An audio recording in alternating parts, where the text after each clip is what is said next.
especially some of our elderly who rely ostensibly on radio to get their news. Last week, you heard me share with you a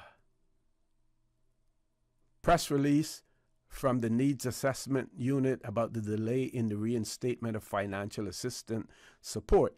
On Friday, they did issue another press release. Apparently, there may have been some glitches, some delay in reinstating those accounts.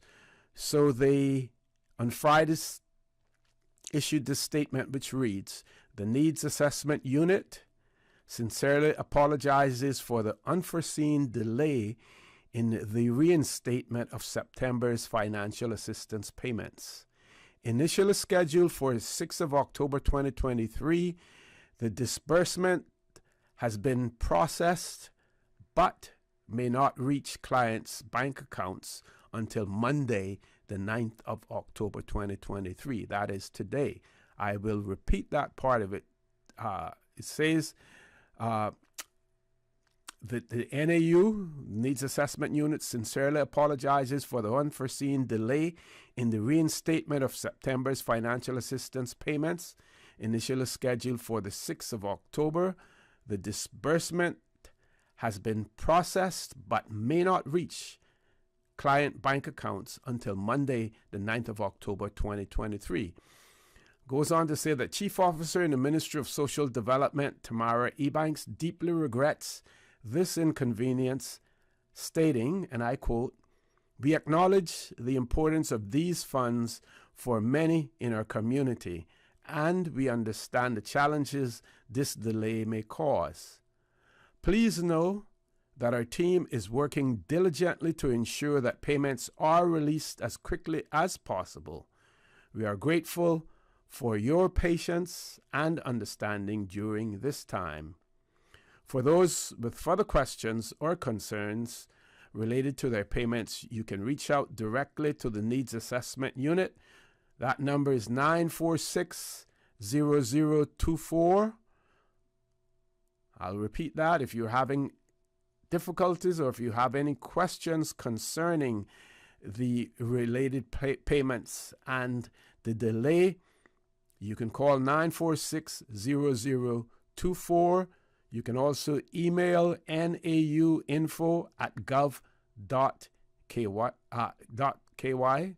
I'll repeat that, nauinfo@gov.ky.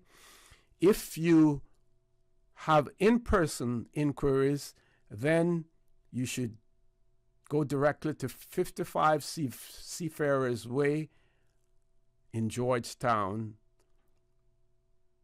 They're open Monday to Thursdays from 8:30 a.m. to 4 p.m. The release also goes on to say, "We sincerely thank our clients for their patience and assure them of our unwavering commitment to serving the community effectively and compassionately." So you should look into your accounts. If you didn't receive it on Friday, which based on this, you would probably not have received your payments, check your accounts today. If you're still having challenges with that, then you can call them at 946-0024, or you can email them at nauinfo@gov.ky, or you can go in person to 55 Seafarers Way, Georgetown. Not sure where Seafarers Way is, but I will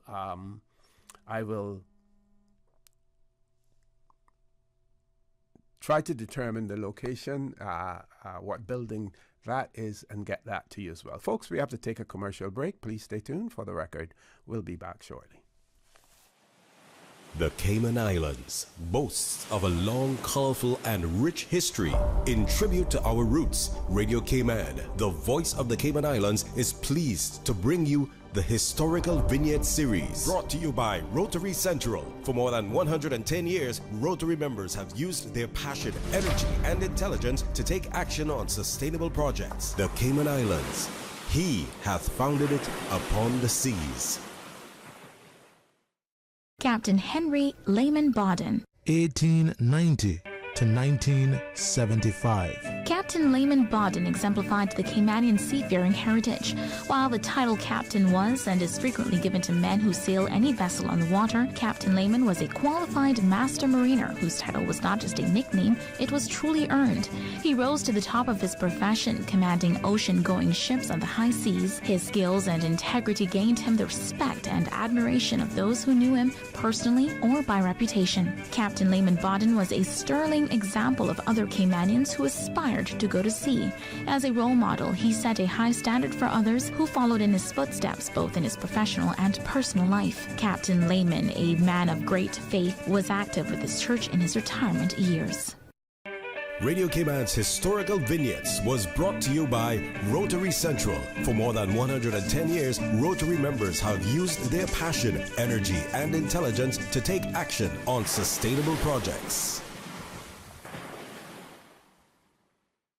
Rotary Central Hurricane Awareness 2023. Fellow citizens, guest workers, visitors, we are in hurricane season, June through November. To survive a hurricane, you must be prepared, be ready. Know to shop for food, water, medicines before the storm comes our way. Know to secure special supplies for your infant, the elderly, loved ones with limited mobility. Know to keep your food safe, preparing for power outages, emergency lights, batteries, emergency power for your medical devices. Know to consult your physician as you prepare. Know to service that generator, fuel, oil. Know beforehand where to shelter that is safe, secure, strong. Know your important documents are secure, within reach, and dry. Know to photograph your travel documents, insurance particulars. Know who to trust, where to get reliable updates, directions, and guidance. Know how and where to secure your car before the storm, to disconnect that battery before a surge. A message from Rotary Central, creating hope in the world. I love Pizza Boat. It's yummy. It has my two favorite things combined, cheese and boats. Pizza Boat makes pizza way more fun. Hop on board the Pizza Boat Express. Kids, now Pizza Boat makes pizza even more fun. Lunch or dinner, let Pizza Boat bring the fun. Pizza Boat, a Cayman twist to pizza, bringing fusion ingredients from all over the globe to give you locally inspired fresh pizzas all day, every day. Pizza Boat, now open in Queens Court on West Bay Road. Pick up or delivery 949-0000 or order online www.pizzaboat.ky. West Bay Pharmacy. Personalized medicine, customized care to meet your specific needs. Your body is unique to you. Your medicine should be too. Whether you're seeking individual-specific medication, correct size dosages, or simply better tasting medicine, ask your pharmacist or healthcare provider about how compounding at West Bay Pharmacy can increase your treatment options, not only for your family, but for your pets too. West Bay Pharmacy, open Monday through Saturday, 9 a.m. to 8 p.m., Sundays and most holidays from 11 a.m. to 6 p.m. What's that? No sugar, same amazing taste? Coca-Cola Zero Sugar is here to stay. No one can stop me when I taste the feel. Classic taste, pure satisfaction. Be sure to stop into any Tortuga location and get your own case of Coke Zero. Or grab an ice-cold one straight from the cooler. Brought to you by Tortuga Distributors Limited. Coca-Cola, taste the feeling, Cayman. Ready for more fun, more data, and endless connections? Digicel's all-new postpaid plans got you covered. Get more entertainment data for Netflix, Spotify, YouTube, and TikTok. endless social data for WhatsApp, Instagram, Facebook, and Twitter, roaming data for the USA, Canada, and the Caribbean, and more international minutes than ever before. Stay connected on the fastest, most reliable network in Cayman. Make the switch today. Digicel. Better connected. Your dream home starts with a vision, and often inspiration is at the heart of that vision. Brand Source Home Gallery's in-house designers are here to help bring your vision to life. Whether you're remodeling or building a new home, Brand Source Home Gallery is your one-stop solution. Explore their kitchen cabinets, sinks, faucets, bath fixtures, tubs, vanities, and more. Let Brand Source's designers help and inspire you with your next project. Call 623-5000 and schedule an appointment with a design expert at Brand Source Home Gallery, Dorsey Drive, Industrial Park, serving Cayman for 50 years. System 1 loaded. 1-800-534-8255. What is on your mind when it comes to the government, independence, and the opposition? Issues that matter to you. 1-800-534-8255. Waiting to hear from you. For the Record. This is For the Record with Orrett Connor. Good morning and welcome back to For the Record. We have no guests in the studio yet, but after the 8 o'clock news, we will have members from the Education Department and the Department of Education Services in the studio with us. We will be talking about some of their programs and initiatives that they are working on or that may be in place within the Ministry of Education and the Department of Education Services as well. So we look forward to that. Meanwhile, on the topic of education, those of you who may have had the opportunity to read the Cayman News Service article on the Freedom of Information request that was submitted by HMS Chambers in relation to figures, details about number of children attending school. And there's this article which indicates that there are some 866 non-Caymanian kids attending Cayman Islands government schools. Now, bear in mind that our Constitution requires the education to be provided, and of course our Constitution binds the Cayman Islands government to that as well, and we can share more of that with you at some point in time when I get that opportunity. I can't go directly to that at this point in time, but it protects and ensures that every child has access to education in the Cayman Islands, right? So this article says that as a result of a Freedom of Information request by local law firm HMS Chambers, revealed that there are currently 866 non-Caymanian children in government schools. According to the statistics released by the Department of Education Services, 689 of those students were admitted in the last 3 years. So that's some 200 and odd per year on average. Okay? Around a quarter of all students admitted into the government school system now are not Caymanian. So a quarter of the number of children admitted into school are non-Caymanian. 866, if we round that out to 900, so we're looking at over 3,000 students in total in the government system. Says the largest group, 301, is expatriate children of public sector workers. So let me explain that. So those are children who are employed whose parents are employed by government, either directly by government or quite possibly government companies and statutory authorities as well.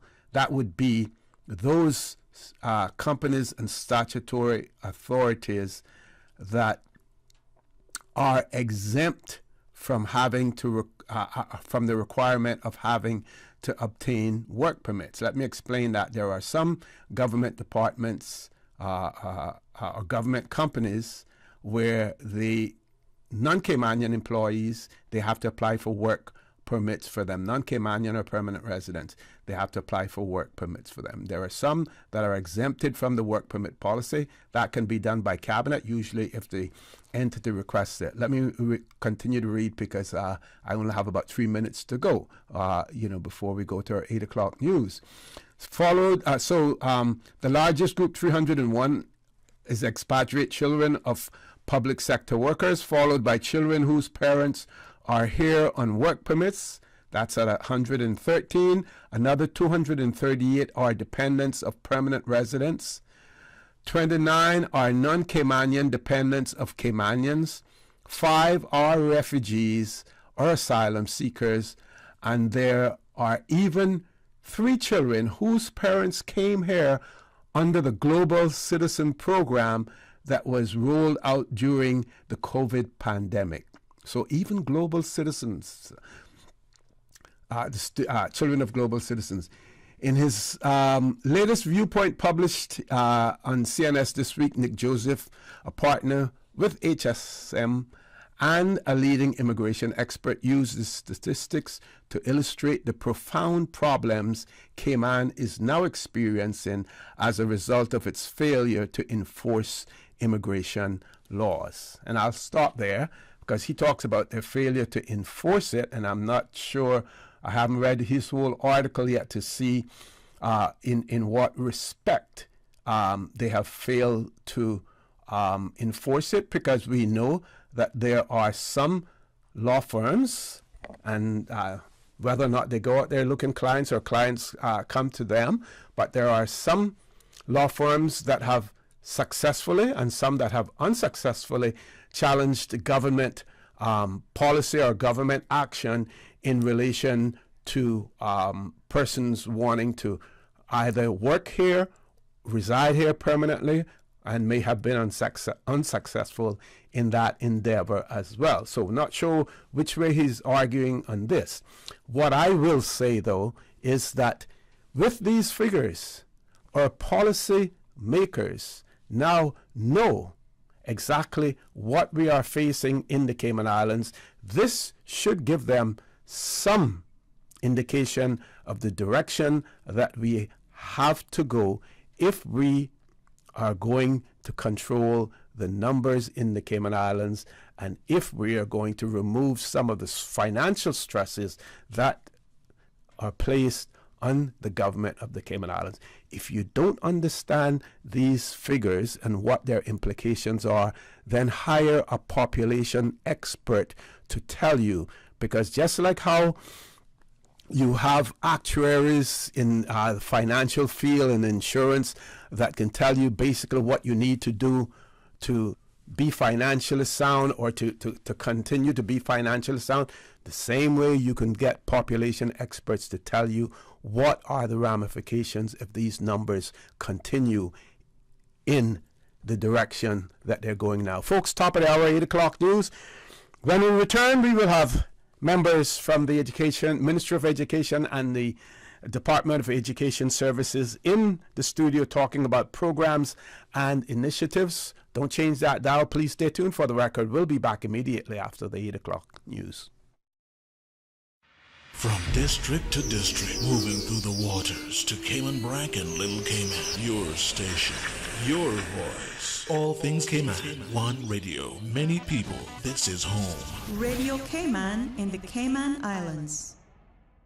The 8 a.m. news is brought to you by ValueMed Pharmacy. Save time and order your prescription refills online at value-medpharmacy.com. VALU-medpharmacy.com. For today's biggest news. Radio Cayman. the voice of the Cayman Islands.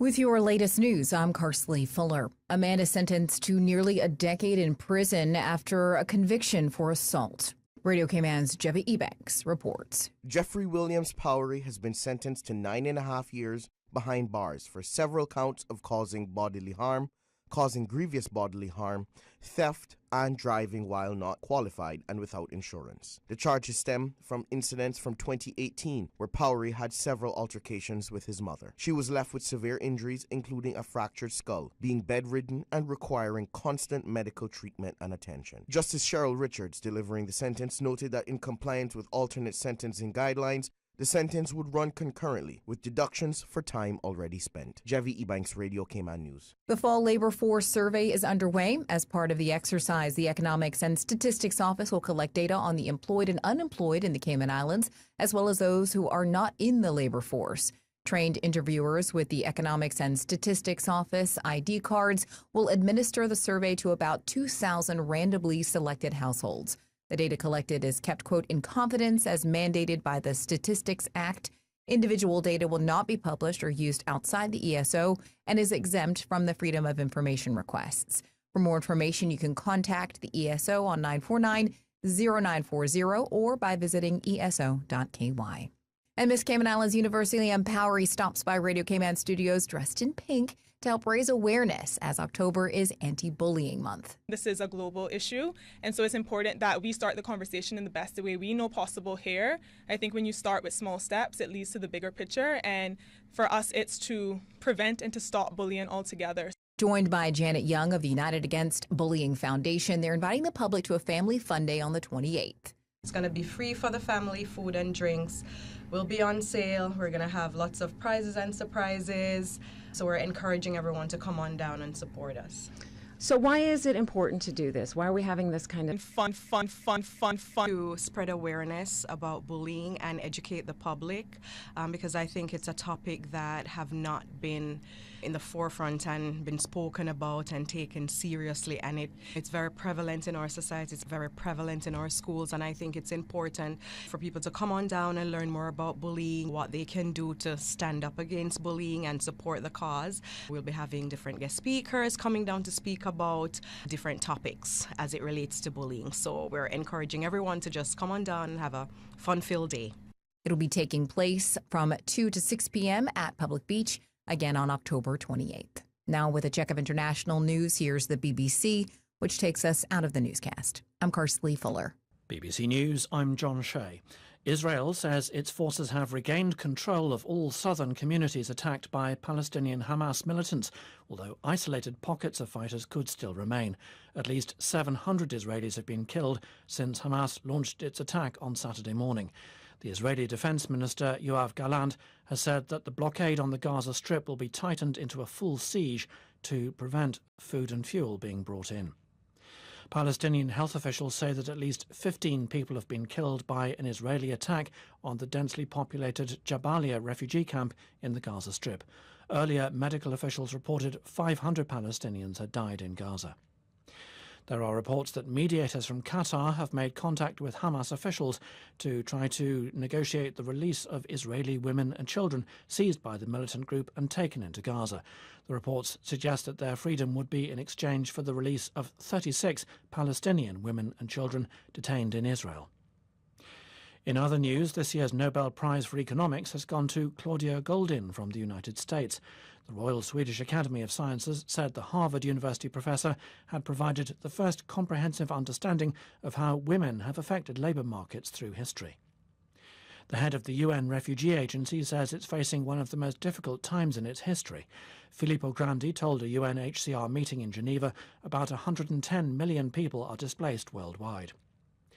2 Brazilian police helicopters have been forced to make emergency landings after being shot at during a raid to detain members of one of Rio de Janeiro's biggest drug trafficking gangs. And that's the latest BBC World News.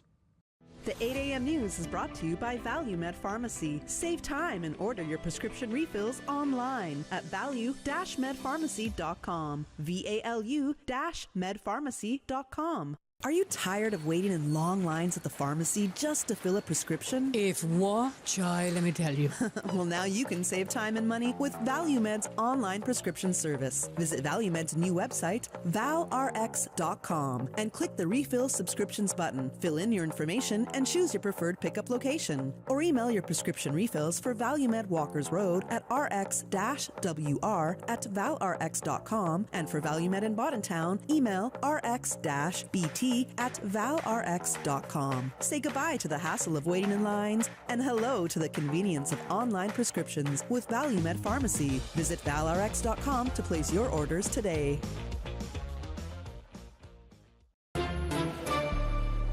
Stay in touch with Radio Cayman with the latest up-to-date, accurate news and information. For your convenience, the headline news will be repeated on our sister station, Breeze 105.3 FM, weekdays at 8:30 a.m. Follow Radio Cayman on social media, Facebook, Instagram, Twitter, or download the Radio Cayman app in the App Store, or log on to www.radiocayman.gov.ky and stay connected to what's happening in the community. Radio Cayman, your voice, your choice, your radio. The 8 a.m. weather report brought to you by CG Britcay, where people come first.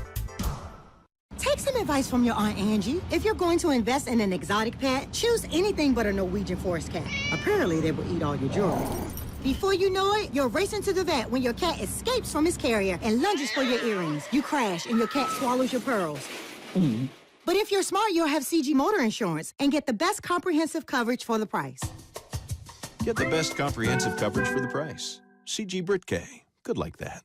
All benefits are subject to policy provisions, including eligibility at the time of service.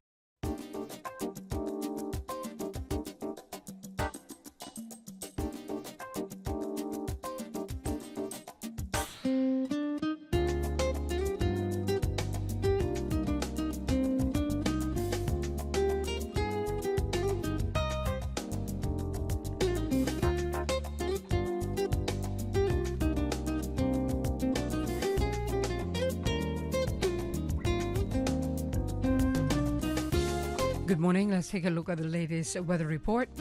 Current temperature is 82 degrees. Relative humidity is 83%. The barometric pressure, 29.85 inches and rising. The wind is out of the east at 2 knots. Overnight low temperature was 82 degrees. Synopsis indicated an increase in cloudiness, shower, and thunder activity is expected for the next 24 hours as a tropical wave over Jamaica approaches our area tonight. Radar images show some isolated showers in and around the Cayman area, moving towards the northwest. Now the forecast for the Cayman Islands for today, calling for partly cloudy skies with a 30% chance of showers, becoming cloudy with 60% chance of showers and thunder by this afternoon. Temperatures today will be in the low 90s with a heat index of 107 degrees Fahrenheit. Winds will be northeast at 5 to 10 knots and seas will be smooth with wave heights of less than 2 feet. Tonight, cloudy to overcast skies with an 80% chance of showers and thunder, and temperatures falling to the upper 70s tonight.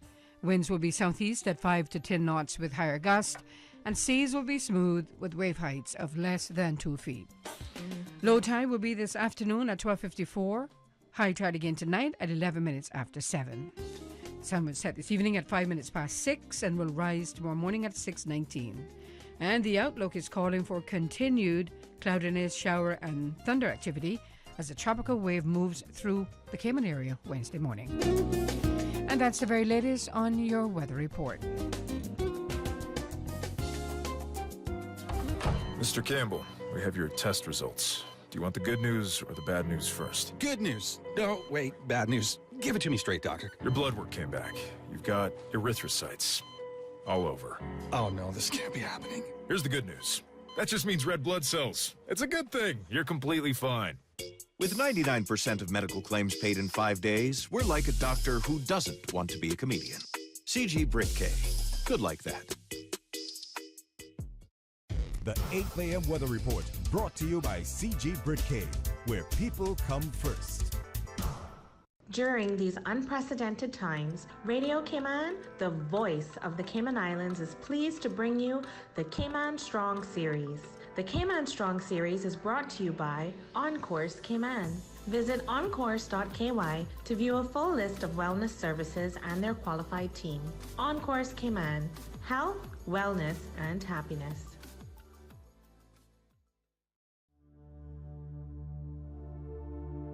Change your thinking. Change your life. Practicing forgiveness is a healthy habit. As pastor and best-selling author Gary Chapman wrote in his book, The 5 Love Languages, How to Express Heartfelt Commitment to Your Mate, forgiveness is not a feeling, it is a commitment. It is a choice to show mercy, not to hold the offense up against the offender. Forgiveness is an expression of love. Change your thinking. Change your life. During these unprecedented times, Radio Cayman, the voice of the Cayman Islands, is pleased to bring you the Cayman Strong Series. The Cayman Strong Series is brought to you by OnCourse Cayman. Visit oncourse.ky to view a full list of wellness services and their qualified team. OnCourse Cayman, health, wellness, and happiness. These days, feelings of loneliness, anxiety, stress, and depression can be overwhelming. Just know you are not alone. OnCourse Cayman offers private mental health services for children, teens, adults, and groups. Visit oncourse.ky to view a full list of wellness services and their qualified team. OnCourse Cayman, health, wellness, and happiness. The traffic report is brought to you by Subway. Planning a meeting, event, or office celebration? Visit subway.ky to place your catering order today.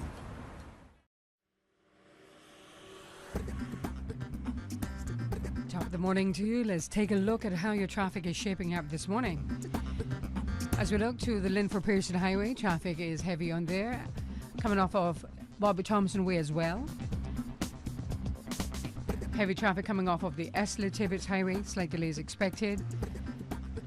As we look to North Sound Road, traffic is steady but flowing in both directions. Moderate flow of traffic on Godfrey Nixon Way and Eastern Avenue. Light traffic on Owen Roberts Drive, and traffic flowing pretty good coming from the Westway four-way stop. And steady but flowing traffic on Huldah Avenue. And the usual traffic flow on Walkers Road heading to Georgetown. A little slow-moving traffic. And steady traffic heading to Georgetown coming from the east on Crew Road. And eastbound traffic on Crew Road is moving on moderately. On the West Bay Road in front of the Ritz, traffic is moderate in both directions. And that's what's happening on your roads. Join us again at about 10 minutes after 12 o'clock. We'll give you another traffic report. Remember, click it or ticket. From boat days to beach gatherings, leave the catering to Subway. Choose from small and large sandwich platters, double meat wrap platters, and top it off with optional cookie platters for dessert. Or ask about our Subway box to go with the option of 6-inch or foot-long sandwich, 1 cookie, and 1 bag of chips. For all occasions and celebrations, let Subway focus on the food so you can focus on the fun. Visit subway.ky for catering options. Subway. Eat fresh. The traffic report is brought to you by Subway. Planning a meeting, event, or office celebration? Visit subway.ky to place your catering order today. The Lions Club of Grand Cayman annual Delano Hislop Memorial Journey for Life returns Sunday, October 15th. 5K walk, 10K run, and a 15K and 25K ride. Registration fee is only $25. Join your community and help raise awareness for prostate and colon cancer. For more information, visit the Lions Club Facebook page or call 938-PACE. That's 938-7223. Register online at CaymanActive.com. The Delano Hislop Memorial Journey for Life, proudly sponsored by DART, Cayman Islands Seafarers Association, CUC, Carniers, Water Authority, NTEC, Bodden Holdings, BAF, Foster's Brothers, Consolidated Water, ICWI, Mango Tree, and South Coast Bar and Grill. Sunday, October 15th, 5K walk, 10K run, and a 15K and 25K ride.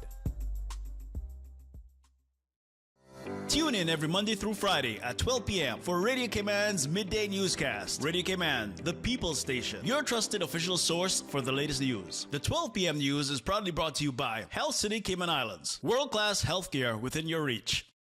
You know, as a little girl, I dreamt of traveling to faraway places and foreign lands. I tell you what though, no more dreaming. I'm going flying with Cayman Airways. How blessed are we in the Cayman Islands to have a very own national airline? Girl, you can fly to so many international destinations without the hassle of connecting flights. On top of Jamaica, Cuba, and Honduras, you got non-stop flights from Cayman to New York, Miami, Tampa, and even Denver, Los Angeles, Panama, and child, they now have Barbados.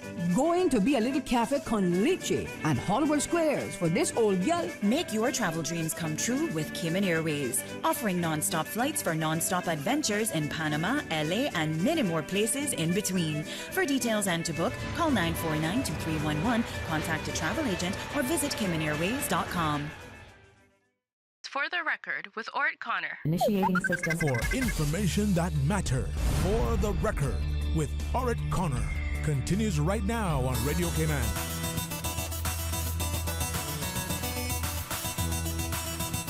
Good morning and welcome back to For the Record. As I promised you earlier, we would have representatives from the Ministry of Education, as well as the Department of Education Services. They're going to be talking about some of their initiatives and programs that are ongoing within the ministry and the department. It is my pleasure to have in the studio with me, and she's no stranger to Radio Cayman, no stranger to the people of the Cayman Islands, Miss Lyneth Montieth, who's the Acting Chief Officer in the Ministry of Education.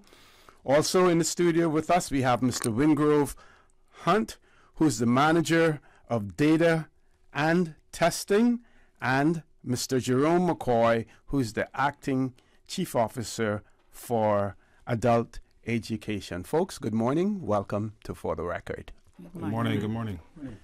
Okay, we're going to, first let me do a little bit of housekeeping as well. We're encouraging our listeners and our viewers to call, not to call in, but to send any questions that you may have to our WhatsApp, 925-3261, and we will then place those questions, or if you have any comments, we will do the same as opposed to calling in, because we want to spend as much time as possible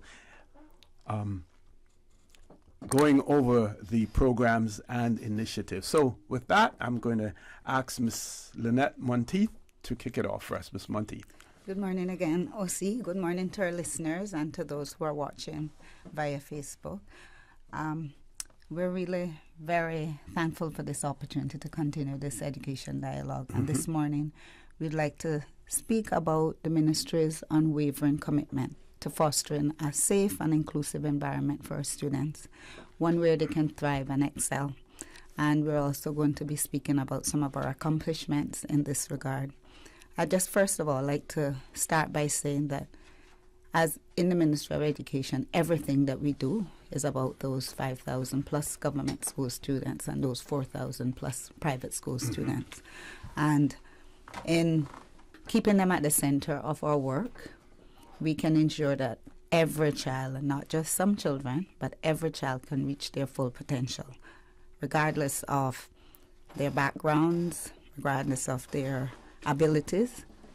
Our work is about allowing them to reach their full potential. I spoke about fostering a safe and inclusive environment, so I'm going to start with that, and then I'm going to hand over to Jerome because he has to leave. Okay. In terms of providing a safe environment, we recently introduced what we're calling a visitor sign-in app in two of our high schools at Clifton Hunte and John Gray. And this sign-in platform is for all visitors to the school. The visitors will sign in, and that will help us to effectively manage and monitor visitor entry, because, you know, that's a very important thing. And we're able to keep that contact information, and if needs be down the road, we can refer back to it. But each visitor will come, they'll sign in, they'll get a visitor's badge that when they sign out, they relinquish. So we're really very excited about this program, and the intention is to implement that across all of our government schools. So before the end of this term, we will have that visitor signage program in all of our schools. Will that be electronic as well? Yes. Well, it is electronic. You go in and you can either, if we are aware of the visitors coming in, we will input them in the system. So when they come, they can, for example, if Mr. Hunte is going to Clifton Hunte, they know, so they'll put in Wingrove Hunt. So he goes in and he puts in Hunt, and his name comes up. It generates a picture, it generates a name, and he puts that in his visitor's badge that he wears around. So that persons can, readily identify visitors on the compound. And you might have different points of entry for schools. So sometimes persons might enter from a different point, but they haven't gone to the office yet, but you can readily identify those persons and direct them. Yeah. We also, we're not just talking about visitors, so I'm going to go visitors and staff. Staff has had many hours of child protection training, obviously, to recognize various signs and to be able to protect our students, so they're able to know what to do in certain cases.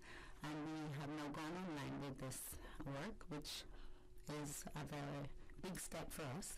Even before our staff come to the Cayman Islands, they have to complete a module online. And they're not really certified to come to teach unless they've had that done. When they arrive here, there's some in-person training. So we're very excited about that as well. And we not only train our educators, we train our ancillary staff to our security, our bus wardens. All of those persons are trained so that everybody have the same information. We've also recently introduced what we call Team Teach. It's a behavior program, but not just about prevention. It's about recognizing, de-escalating. So all of our staff have gone through that, as well as our security guards. At the end of last year, we introduced the Anti-Bullying Amendment to our Education Act, which really fleshes out the response to anti-bullying and the response from ministry, from DES, from schools. It clearly outlines to students how they should handle any incidents, whether it involves them or they know about some incident. Clearly outlines the response. Of course, in our schools we have a zero tolerance response to anti-bullying. But this act helps us to flesh it out so that everybody knows, all of our clients, and we do have a policy, a national policy that all schools then have to create their own policies from. So part of the anti-bullying amendment was that all schools should have an anti-bullying policy. And at the moment, I think we have just a few schools who are amending their policies now and tidying it up. So we should very shortly be able to say that every single school, and that's private and public.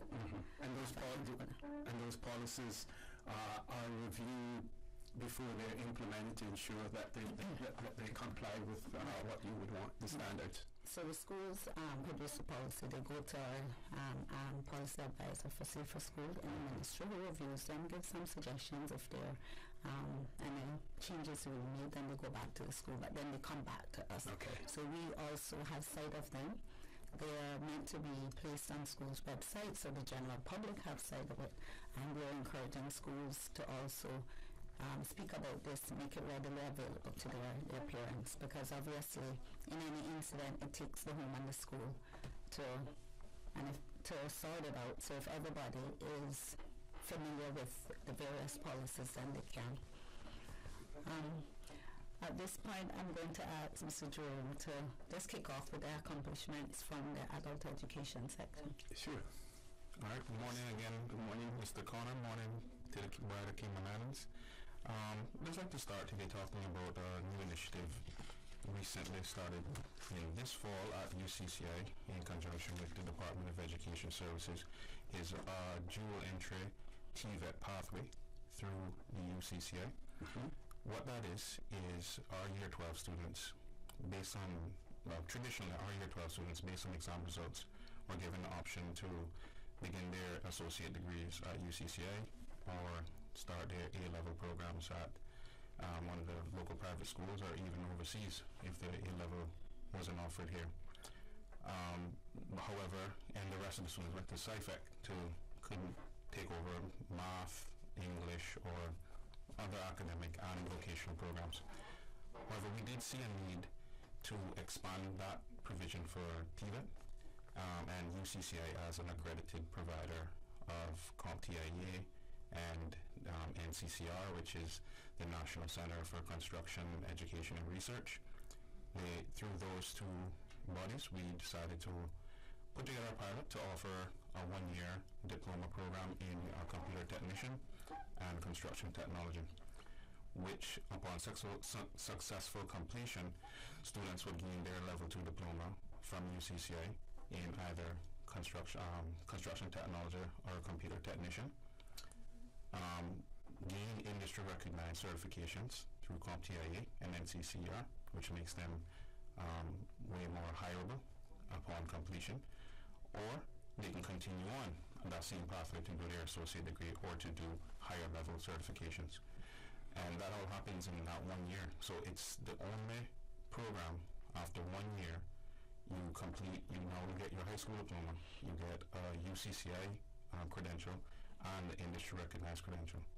So that has begun. Students are enrolled in both, and we are tracking them and looking forward to some successful results come next year. Okay, and for those who are interested, how will that catapult them into employment if they want to go into employment as opposed to going on to further education?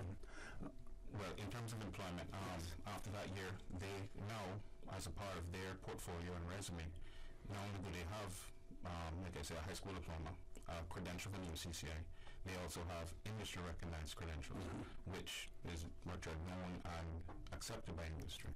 So UCCI has many courses like that, and they're now striving to embed more of these professional certifications into their programs to not only give the students their academic and technical qualifications, but also leading to specific vocations as well. I'd just like to say for areas such as the computer, you know that you get a degree, but things are always evolving. So being current with your certifications is a plus in terms of forward progression in your role as well. And I think that if you look at what's happening in different countries as they look at their education reform, it's not just how many CXCs you have or how many GCSEs. They also have these short courses that students can come out with, as Jerome said, a portfolio that has different courses that will make them more marketable if they're going to enter the workforce. Okay, we're going to take a quick commercial break. When we return, the conversation will continue. For those of you who are just joining us in the studio with us, we have Ms. Lyneth, who's the Acting Chief Officer in the Ministry of Education. Also, Mr. Jerome McCoy, you just heard his voice earlier. He is the Acting Chief Officer for Adult Education. And Mr. Wingrove Hunte, who we will hear from later on, who's the Manager of Data and Testing. Please stay tuned for the record. We'll be back shortly. At Doctor's Hospital, we know life happens, and usually when you least expect it. So when unexpected medical issues arise, you need quality care close to home. Located in the heart of Georgetown, our accomplished team of physicians and medical staff treat minor urgent conditions such as migraines, chest and abdominal pain, shortness of breath, burns, broken bones, open wounds, and more. 24 hours, 7 days a week with no appointment necessary. Peace of mind is important when life happens. At Doctor's Hospital, we're always here just for you. Need to speak to someone? Call 949-6066. Can you imagine your home completely organized? At Brand Source Custom Closets, we can. We specialize in designing and building custom closets and storage units for any room in your home, including the garage. With tailored designs and custom LED lighting solutions to fit your lifestyle and budget. Our custom closets expert is committed to enhancing the value of your home with a solution that is uniquely yours. Visit our showroom or call 623-6774 to schedule a no-obligation appointment with our design expert. Brand Source Custom Closets, 209 Dorsey Drive, Industrial Park.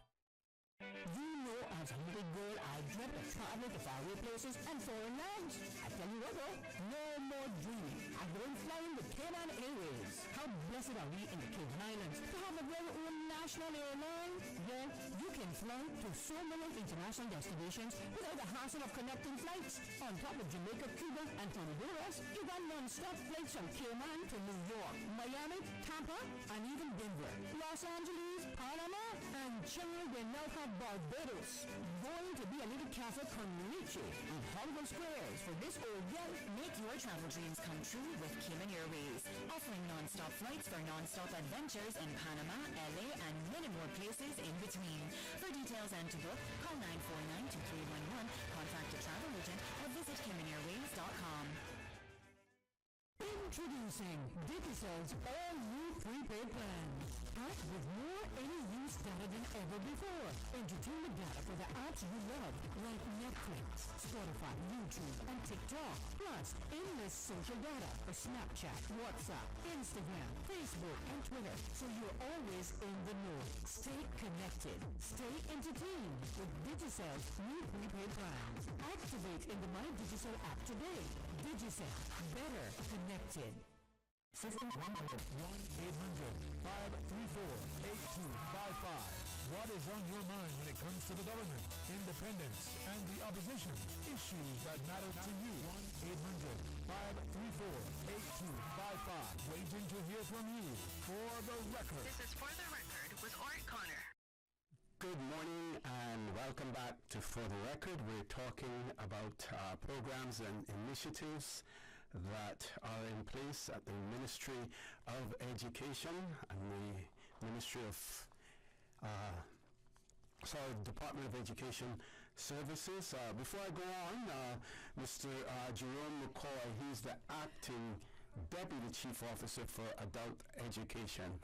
But for the finance people who are listening, HR persons as well, for the 2 hours, you have to pay him at the rate of acting chief officer, because I have given him that designation this morning, as well. So, we're talking about these programs.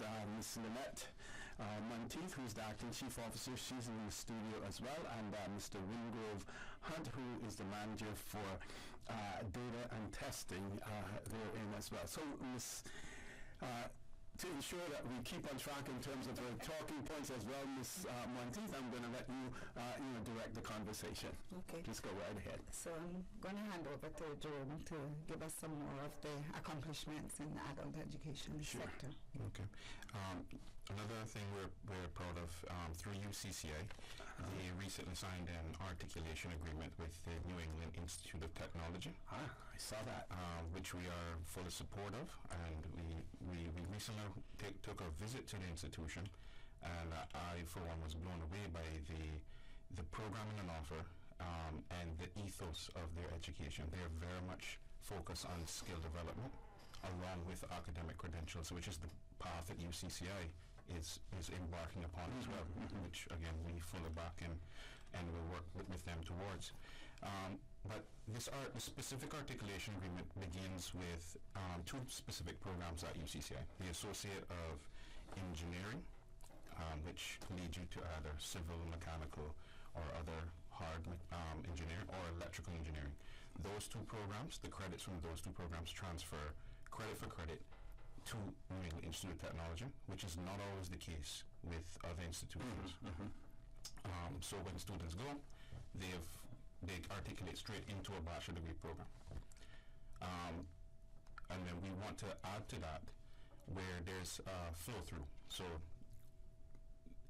programs that aren't offered by UCCA, students can also go on their academic scholarships or technical vocational scholarships, because like I say, the courses there, they range from nursing, paramedical sciences, cybersecurity, construction technology, automotive. It's a range of hands-on learning experiences that are directly tied to skills that we need here in Cayman. So we're very excited about that partnership as well.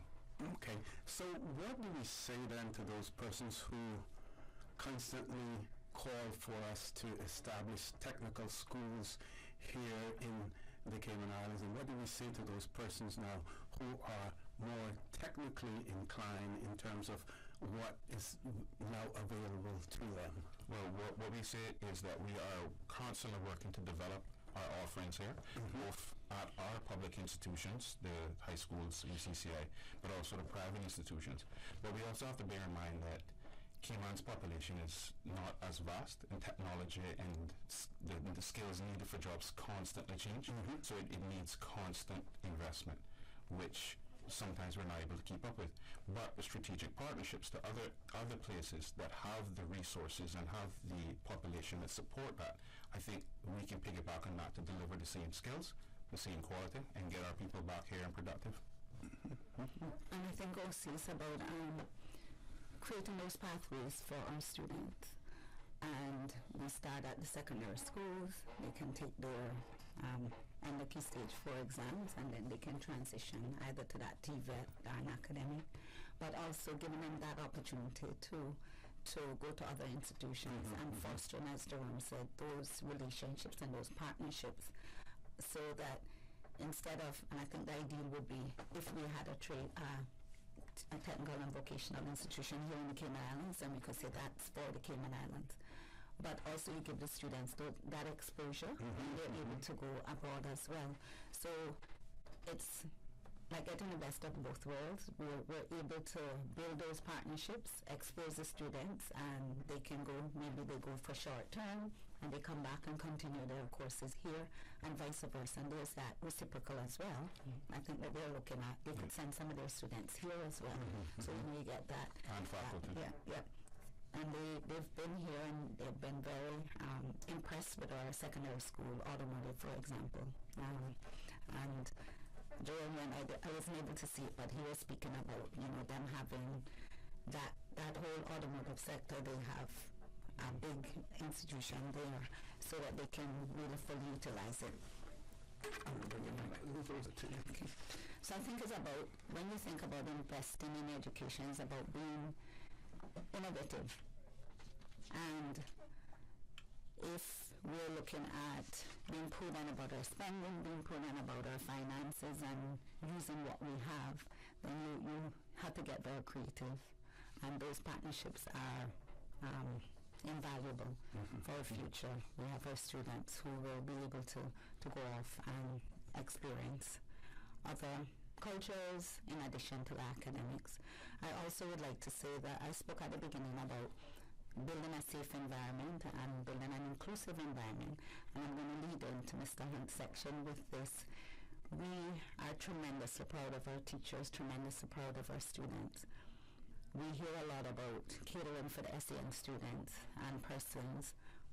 Immediately, maybe think about, having help for them in the classroom, or having spaces at the Lighthouse School. We've gone special needs students. Right, yes, special education needs and students with disabilities. We've gone a little further than that.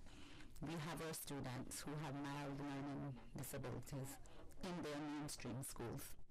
So we started 2 years ago, and we now have what we call learning support classes at John Gray, at Clifton Hunte, and at Prospect. These students are supported as per their needs, but they also join their peers for certain classes. So whilst they're engaging in a program that suits their needs, they're also engaging as other high school students and primary school students. This year we opened what we call an autism specific disorder class at Sir John A. Cumber. Those students come from Sir John A. Cumber. Okay. So they are on their home school. They don't have to go into town to a Lighthouse School, and they're able to interact with their peers. And that is really what you want for your students, because mixing with their mainstream counterparts gives them an added push as well in terms of, but then you also have to make sure that they have the support that they need. Yes. Another important feature for our students, again our special school students, we have 6 of them at UCCI. We have them taking their exams and going to CIFET, and then they transition to UCCI. So in terms of being inclusive, we are looking at all of our students. We're not just looking at our academic students. We're looking at students at the very end who need a lot of support and providing that support for them. And back to proud of our students, proud of our teachers. This year we've had very good results for our exams, and I'm going to leave it to Mr. Hunt to share with us some highlights from our exam results. Excellent segue. Okay, good morning, Mr. Connor, and good morning to you listeners. Good morning again, Mr. Hunt.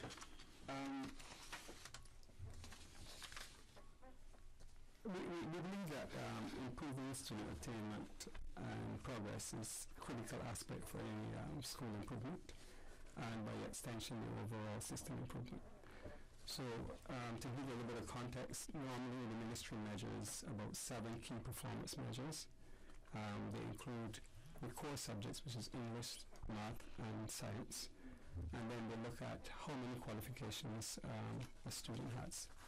And so we have a qualification for a metric for English and math with 5 subjects, English and math with 7 subjects, or just English and math, just 7 or more subjects or 5 or more subjects. Bear in mind that when we talk about a percentage of the cohort, we're talking about small t percent earlier. We're also including those students who are inclusive, who might not be strong academically, but they're still considered in the overall performance. So to give you some numbers, in 2023 we had for students who achieve English,